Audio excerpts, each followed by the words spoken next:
హైకోర్టుకి టోకరా వేసి మధ్యంతర బెయిల్ మీద బయటకు వచ్చినటువంటి బోరుగడ్డ అనిల్ కుమార్ అడ్రస్ గల్లంతైంది. బోరుగడ్డ అనిల్ కుమార్ ఆయన మధ్యంతర బెయిల్ గడువు ఈ రోజుతో ముగిసినటువంటి నేపథ్యంలో ఆయన మాత్రం ఈరోజు రాజమండ్రి జైలుకి వెళ్ళి అక్కడ జైలు అధికారులని కలవాల్సి ఉంది. కానీ బోరుగడ్డ అనిల్ కుమార్ మాత్రం ఇప్పటి వరకు రాజమండ్రి జైలుకి వెళ్ళలేదు. అక్కడ జైలు అధికారులను కూడా కలిసేటువంటి ప్రయత్నం అయితే చేయలేదు. గతంలో వైఎస్ఆర్సీపీ ప్రభుత్వ హయాంలో వైఎస్ జగన్మోహన్ రెడ్డి ముఖ్యమంత్రిగా ఉన్నటువంటి సమయంలో వైఎస్ జగన్మోహన్ రెడ్డి అండదండలు చూసుకొని వైకాపాకి సానుభూతి పరుడుగా ఉన్నటువంటి బోరుగడ్డ అనిల్ కుమార్ అప్పటి ప్రతిపక్ష నాయకులైనటువంటి చంద్రబాబు గారి మీద, పవన్ కళ్యాణ్ గారి మీద, నారా లోకేష్ గారి మీద, వారి కుటుంబ సభ్యుల మీద అనుచితమైనటువంటి వ్యాఖ్యలు చేస్తూ అసభ్యకరమైనటువంటి పదజాలంతో వారిని దూషించినటువంటి నేపథ్యంలో ఆంధ్రప్రదేశ్ పోలీసులు బోరుగడ్డ అనిల్ కుమార్ మీద పలు కేసులు నమోదు చేసి ఆయన అరెస్ట్ చేయడం జరిగింది. అరెస్ట్ చేసిన తర్వాత కోర్టుకు తరలించడం, కోర్టు ఆయనకి రిమాండ్కి విధించడం, రిమాండ్లో పోలీసుల కస్టడీకి ఇవ్వడం, పోలీసులు కూడా విచారణ చేపట్టడం జరిగింది. అయితే పోలీసుల విచారణకి బోరుగడ్డ అనిల్ కుమార్ సహకరించలేదనేటువంటి ఆరోపణలు కూడా ఆయన మీద వచ్చాయి. అయితే ఆయన బెయిల్ కోసం పలుసార్లు ప్రయత్నం చేసినప్పటికీ ఈ కేసులో బెయిల్ రాకపోవడం, తర్వాత తన తల్లికి అనారోగ్యం చేసిందని, అంటే తన తల్లి అనారోగ్య సమస్యలతో బాధపడుతోంది, ఇబ్బంది పడుతోంది అనేటువంటి సాగుతో కొన్ని ఫేక్ మెడికల్ డాక్యుమెంట్స్ని సృష్టించి అవి కోర్టుకి సబ్మిట్ చేసినటువంటి నేపథ్యంలోనే కోర్టు కూడా బోరుగడ్డ అనిల్ కుమార్కి మధ్యంతర బెయిల్ ఇవ్వడం జరిగింది.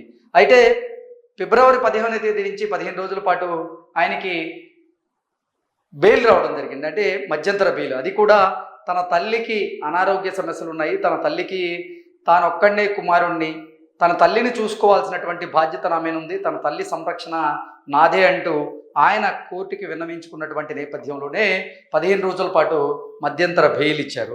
అయితే ఆ తర్వాత ఆ బెయిల్ని కొనసాగించాలి అంటూ ఆయన మళ్ళీ హైకోర్టులో పిటిషన్ దాఖలు చేయడం, ఆ హైకోర్టుకి ఒక ఫేక్ మెడికల్ డాక్యుమెంట్ని సబ్మిట్ చేసినటువంటి నేపథ్యంలోనే బోరుగడ్డ అనిల్ కుమార్ చేసినటువంటి ఈ నిర్వాకం ఒకటి బయటకు వచ్చింది.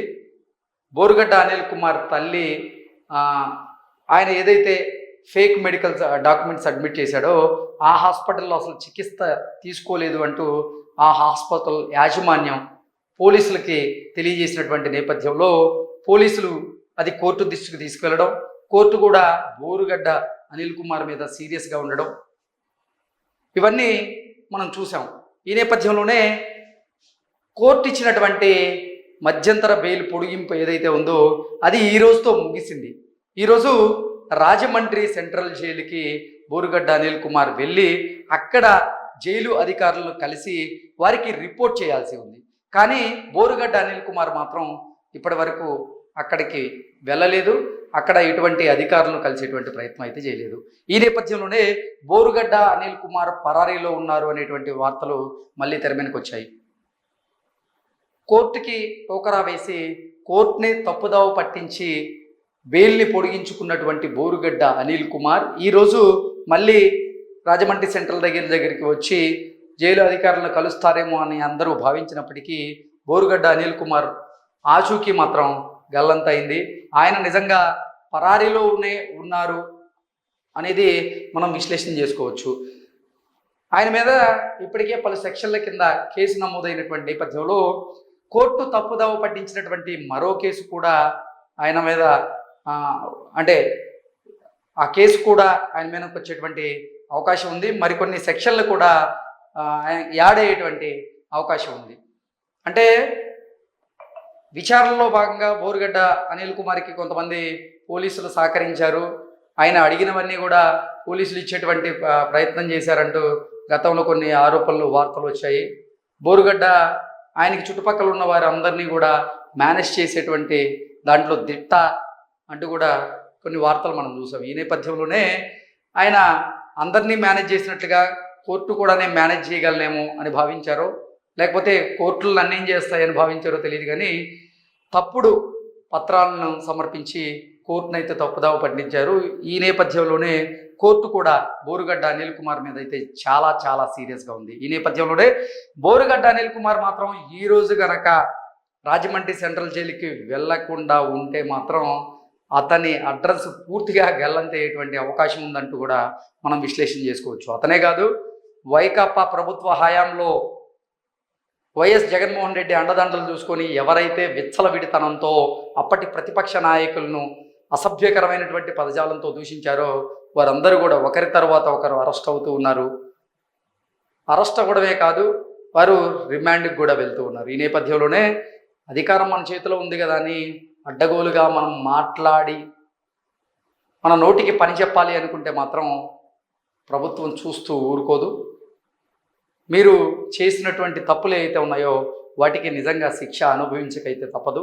అది బోరుగడ్డ అనిల్ కుమార్ గారి విషయంలో తేట తెల్లం అవుతూ ఉంది. ఇప్పటికైనా సరే మీ నోటికి పని చెప్పకుండా, అంటే మీరు రాజకీయపరమైనటువంటి విమర్శలు చేస్తే తప్పులేదు, కానీ వ్యక్తిగతమైనటువంటి విమర్శలు చేస్తూ వ్యక్తిత్వ హననం చేస్తే మాత్రం ఏ ప్రభుత్వం అయినా సరే చూస్తూ ఊరుకోదు.